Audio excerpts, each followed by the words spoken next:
Hello friends. आज हम लोग बात करेंगे भारत की राज्य व्यवस्था में राष्ट्रीय मानवाधिकार आयोग में आयोग की क्या भूमिका है। आयोग का कार्य निष्पादन और मानव अधिकार संशोधन अधिनियम 2006 के बारे में।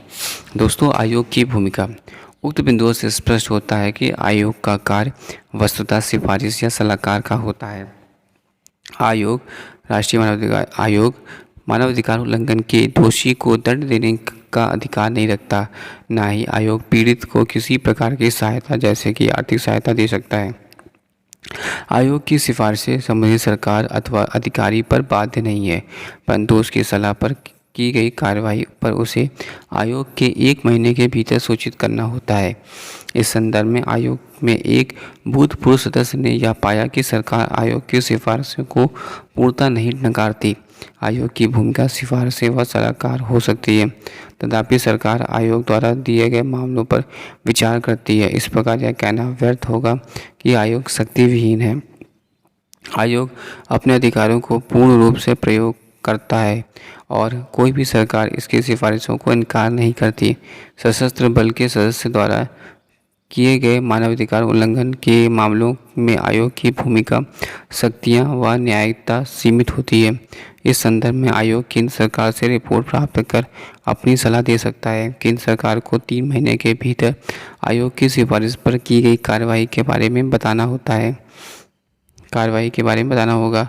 आयोग अपनी वार्षिक अथवा विशेष रिपोर्ट केंद्र सरकार व संबंधित राज्य सरकार को भेजता है। इन रिपोर्ट्स को संबंधित विधायिका के समझ रखा जाता है। इसके साथ ही विवरण भी होते हैं जिनमें आयोग द्वारा की गई सिफारिशों पर की गई कार्रवाई का उल्लेख होता है तथा किसी ऐसी सिफारिश को न मानने के कारणों का उल्लेख होता है। आयोग के कार्य निष्पादन। आयोग ने मानवाधिकार संबंधित अनेक विषय हाथ में लिए हैं जो कि निम्नलिखित हैं। पहला, बंधुआ मजदूरी की समाप्ति। दूसरा, रांची, आगरा और ग्वालियर में मानसिक अस्पतालों का संचालन।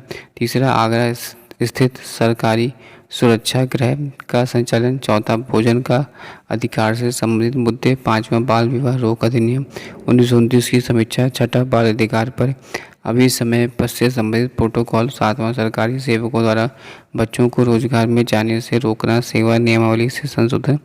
आठवां, बाल श्रम की समाप्ति। नवां, बच्चों के खिलाफ यौन हिंसा पर मीडिया के लिए मार्गदर्शिका। 10वां, महिलाओं एवं बच्चों को अवैध व्यापार लैंगिक संवेदनीकरण के लिए न्यायपालिका के लिए नियम पुस्तक। यौन पर्यटन एवं अवैध व्यापार के लिए रोक के लिए संवेदीकरण कार्यक्रम। मातृत्व, रक्तपातलता तथा मानवाधिकार। वृंदावन परित्यक्ता महिलाओं का पुनर्वास। कार्यस्थलों पर महिला यौन उत्पीड़न पर रोकना। रेलगाड़ियों में महिला यात्रियों का उत्पीड़न। हाथ से मैला साफ करने की प्रथा का अंत। दलितों से संबंधित मामले, उन पर किए जाने वाले अत्याचार सहित अनुसूचित तथा घुमंतु जनजातियों की समस्याएं। विकलांग व्यक्तियों के अधिकार। स्वास्थ्य के अधिकार से संबंधित मामले। HIV एड्स संक्रमित व्यक्तियों के अधिकार। 1999 में उड़ीसा में आए चक्रवाती तूफान से प्रभावित लोगों के लिए राहत कार्य। 2001 में गुजरात भूकंप के बाद राहत उपायों का अनुश्रवण। जिला परिवार प्राधिकार। जनसंख्या नीति, विकास एवं मानवाधिकार। कानूनों की समीक्षा। आतंकवादी एवं विघटनकारी गतिविधि अधिनियम तथा प्रारूप। आतंकवाद निवारण विधेयक 2000 सहित विद्रोह एवं आतंकवाद के प्रभावित क्षेत्रों में मानवाधिकार संरक्षण। पुलिस और तथा द्वारा गिरफ्तारी भी शक्ति का दुरुपयोग रोकने के लिए दिशा निर्देश। राज्य नगर पुलिस मुख्यालय में मानवाधिकार सेवा का गठन। हिरासत में मौत, बलात्कार तथा यंत्रणा को रोकने के लिए उठाए गए कदम। यंत्रणा के खिलाफ अभी समय को अपनाना। देश के लिए एक शरणार्थी कानून को अपनाने पर चर्चा। पुलिस बंदी गृह अभिरक्षा के अन्य केंद्रों पर सृजनात्मक सुधार। मानवाधिकार संबंधी कानूनों की समीक्षा। संधियों का क्रियान्वयन और अंतर्राष्ट्रीय नियमों की समीक्षा। शिक्षा प्रणाली में मानवाधिकार साक्षरता एवं जागरूकता को बढ़ावा देना। सैन्य बलों एवं पुलिस, लोक प्राधिकारियों एवं नागरिक समाज के लिए मानवाधिकार प्रशिक्षण। मानव अधिकार संशोधन अधिनियम 2006। संसद ने मानव अधिकार संरक्षण अधिनियम 2006 पारित किया। मानव अधिकार संरक्षण अधिनियम 1993 में जो कि प्रमुख संशोधन किए गए वे निम्नलिखित विषयों से संबंधित है। पहला, राज्य मानव अधिकार आयोग के सदस्यों की संख्या घटाकर 5 से 3 की गई। दूसरा, मानव अधिकार आयोग के सदस्य की नियुक्ति के लिए अर्हता शर्तों में परिवर्तन किया गया। मानव अधिकार आयोगों के साथ उपलब्ध अनुसंधान मशीनरी को मजबूत बनाना। चौथा, आयोग की जांच के दौरान भी क्षतिपूर्ति एवं अनुशंसा करने का अधिकार देकर सशक्त बनाना। राष्ट्रीय मानवाधिकार संरक्षण आयोग को राज्य सरकार को सूचित किए बिना भी बंदी गृहों में जाने का अधिकार दिया गया। गवाहों के साक्ष्य का अभिलेखीकरण करने की प्रक्रिया को मजबूती प्रदान की गई है।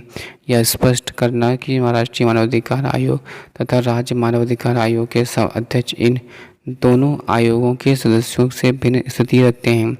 राष्ट्रीय मानवाधिकार आयोग को इस तरह योग्य बनाना कि वह अपने पास आई शिकायतों को संबंधित राज्य मानवाधिकार आयोग को स्थानांतरित कर दे।